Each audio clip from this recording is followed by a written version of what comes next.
Education টিকেএছ সকলোকে স্বাগতম জনাইছোঁ।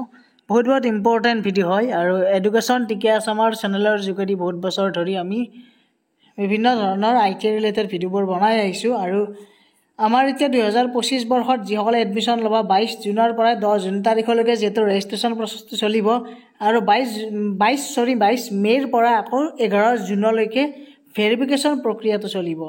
13 জুন তাৰিখে ৰেংক দিব আৰু 14 জুন পৰা 17 জুন 14, 15, 16, 17 এই 3 দিন ধৰি আমাৰ কাউন্সেলিং মানে ফাৰ্ষ্ট কাউন্সেলিঙৰ প্ৰথম ট্ৰেড সিলেকশ্যন প্ৰচেষ্টা আৰম্ভ হ'ব। এয়া দেখিছে 14 পৰা 17। তাৰপিছত 19 জুন তাৰিখে এলটমেণ্ট ডাউনলোড, তাৰপিছত 20, 21, 23 তাৰিখে ফাৰ্ষ্ট কাউন্সেলিঙত যিসকলে ছিট পালে তেওঁলোকৰ এডমিশ্যন হ'ব।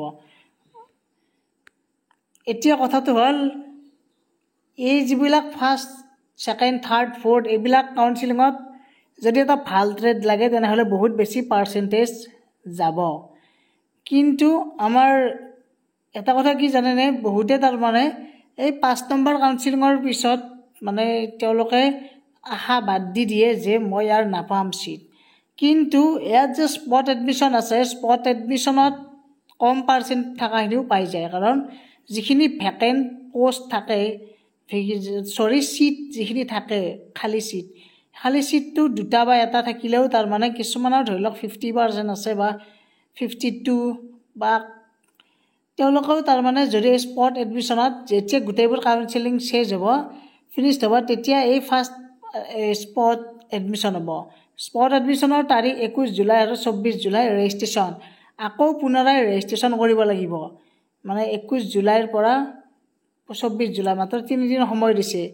মানে এইকেইদিন যদি তেওঁলোকে গুৰুত্ব সহকাৰে এই তাৰিখ কেইটা যদি মনত ৰাখে, এই তাৰিখ কেইটাত যদি কিছুমানে ধৰি লওক ছিট পোৱা নাই ইঞ্জিনিয়াৰিং ট্ৰেডত, ইলেক্ট্ৰিচিয়ান হওক, ফিটাৰ হওক, কিছুমান 2 বছৰীয়া ট্ৰেডত যদি ছিট পোৱা নাই তেনেহ'লে এই স্পট এডমিশ্যনত 21 জুলাই আৰু 24 জুলাই তাৰিখে তেতিয়া ৰেজিষ্ট্ৰেশ্যন কৰিব লাগিব। অসম ITIৰ ৱেবছাইটতে ৰেজিষ্ট্ৰেশ্যন কৰিব লাগিব। ভেৰিফিকেশ্যনো তেনেকুৱাকৈ ITIত গৈ কিনে কৰিব লাগিব। ৰেংক দিব, ৰেংক দিয়াৰ পিছত ডাইৰেক্ট কি হ'ব, এডমিশ্যনৰ কাৰণে তেওঁলোকক কল কৰিব পাৰে বা নিজে এডমিশ্যন ল'ব 28 পৰা 30 জুলাই তাৰিখে যাব পাৰে। ৰেংক দিয়া মানে তেওঁলোকৰ কি হ'ব, এটা মেৰিট লিষ্ট ওলোৱাৰ নিচিনা হ'ব, তেনেকুৱা হ'ব। তেনেকুৱাকৈ এটা মাত্ৰ স্পট এডমিশ্যন নাই। স্পট এডমিশ্যন আমাৰ ছেকেণ্ড স্পট এডমিশ্যন আছে, থাৰ্ড স্পট এডমিশ্যন আছে।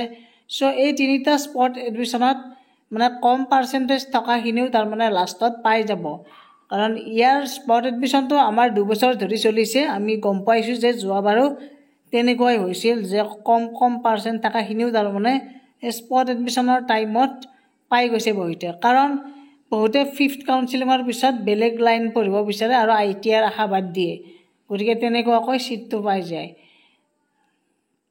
গতিকে কিবা প্ৰব্লেম থাকিলে মোক ইনষ্টাগ্ৰামত কণ্টেক্ট কৰিব পাৰে, মই তাৰে ৰিপ্লাই দিম বাৰু, কিবা যদি গাইড কৰিব লাগে, কাৰণ ইয়াৰ সম্পৰ্কে মোৰ নলেজ কিছু আছে কাৰণে মই বহুত বছৰ ধৰি ভিডিঅ' বনাই আছোঁ। ডেইলি এটাকৈ হ'লেও মই ভিডিঅ' দিবলৈ চেষ্টা কৰিম। আজিলৈ মানে ধন্যবাদ, থেংক ইউ।